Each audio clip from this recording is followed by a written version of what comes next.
we have to make sure this country stay on the right path to succeed on behalf of over 200 million Nigerians. We have to.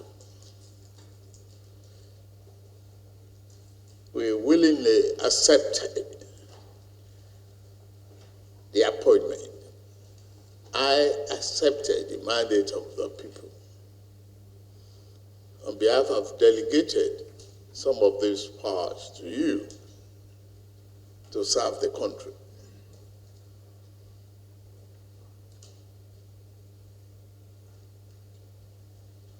You are a very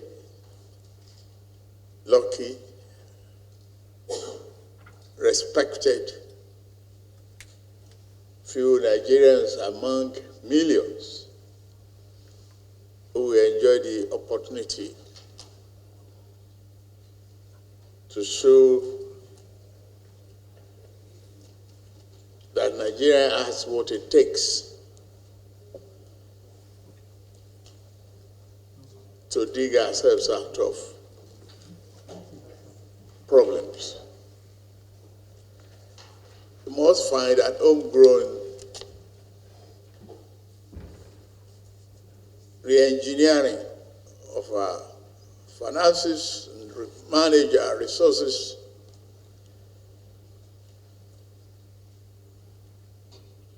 and let the economy work for the people of this country.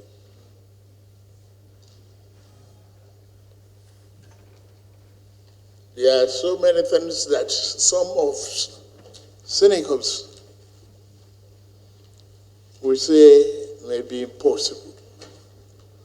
But in your dictionary of service, everything is possible and must be possible.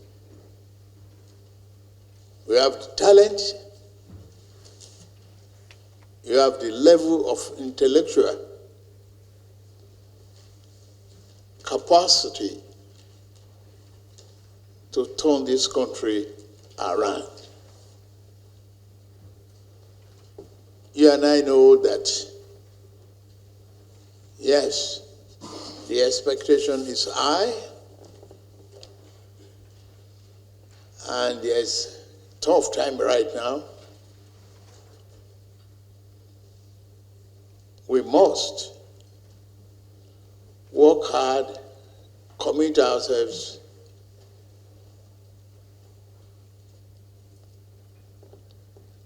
and create a buoyant economy that will serve every Nigerian. Every Nigerian.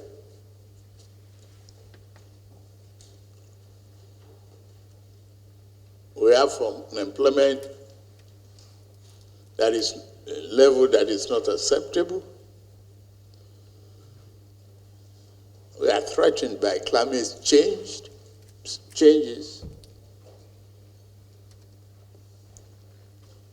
You see have underemployment. But to turn things around, you have been selected to perform your utmost best. The policy agenda will be set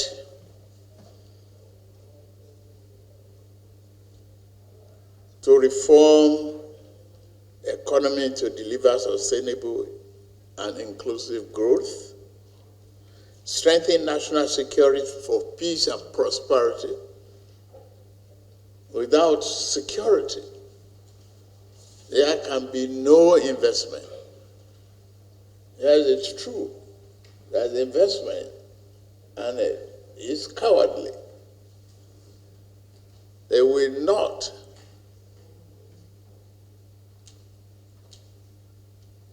pursue you if you are in problems. You have to convince them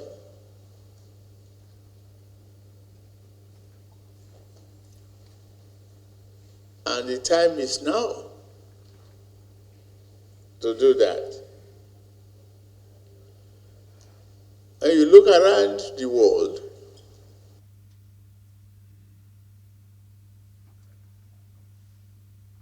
every leader is clamoring for what they believe should be their policies on food security.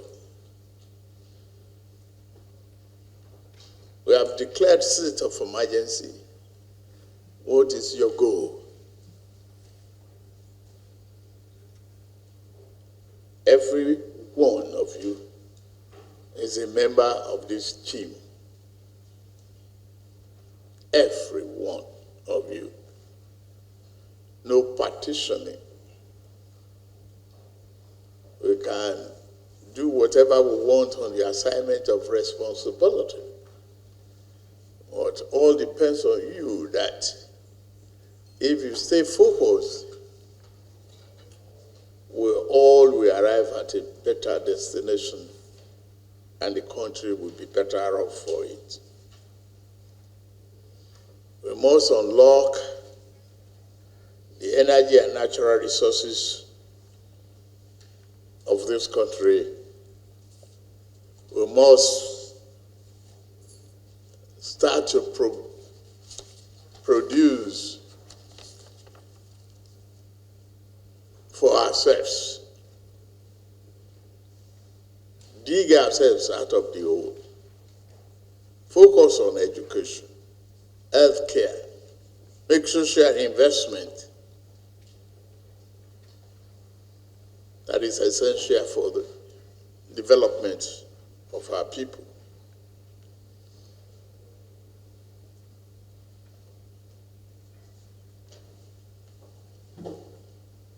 Our priority areas are defined in our economic programs. Every area is a priority. And you belong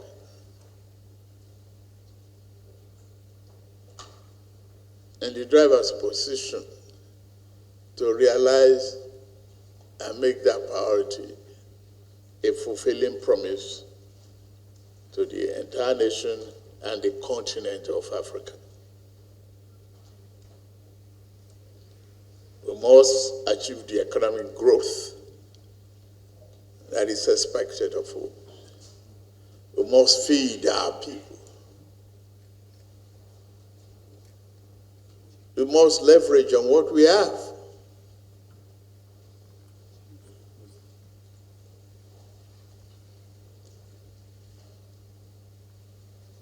And grow more to satisfy Nigeria. It is all in your hand now. I'm ready to listen. Like I said to the NBA yesterday,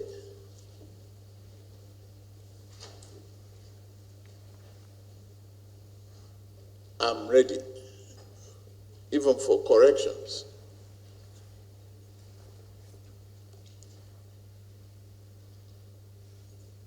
Only God is perfect. Don't be afraid to take decisions. That's a problem of leadership. I know some of you are still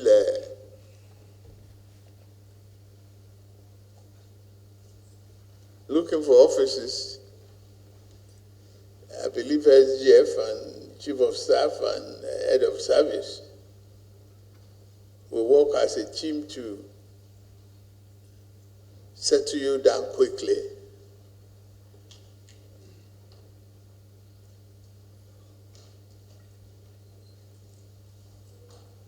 But imagine yourself in this situation that you have been called upon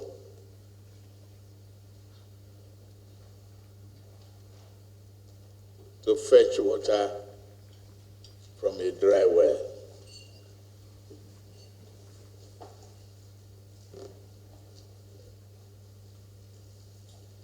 The challenge is there. We will deliver for Nigeria. Once again, I welcome all of you. And I'm happy to be the captain or the driver of this vehicle. Very proud of all of you. Thank you very much. The poorest and most vulnerable populations, girls, women, children, disabled, are an important element in that human capital agenda of this administration. The bias is towards action so that we get things done. I think it's very clear that the President wants us to domesticate our efforts within our own national context, but also to be very practical in the interventions that we make. And with those marching orders, we now have our work cut out for us, and will continue to refine as the Coordinating Minister of the Economy indicated. Examined the President's 8-point agenda, his 8 priority areas for moving the Nigerian economy forward and for delivering to Nigerians. And those are basically food security, ending poverty, economic growth and job creation, access to capital, particularly consumer credit, inclusivity in all its dimensions, particularly as regards youth and women, improving security, improving the playing field on which people and particularly companies operate, rule of law, and of course, fighting corruption. In Mr. President's manifesto during his campaign, he promised 50 million jobs, and that's our target. And you know, we will take it in phases. We're looking at different sectors of the economy that will contribute to this job creation. Chief among them is the creative industry and the digital economy. And then the agri sector and agro-processing zone, and mining, oil and gas. So we are very, very confident that we will achieve this. So basically, that is it. We are all fired up as cabinet members. We have made our commitments to Mr. President, and I'm sure he's equally pleased with the kind of commitments that we have laid out today. And God willing, we should be able to achieve those targets within the shortest possible time. But one thing I must say is food security is what this administration of the President Bola Tinubu has spelled out to do, is to make sure, like I've earlier stated, that food is available, affordable, and accessible.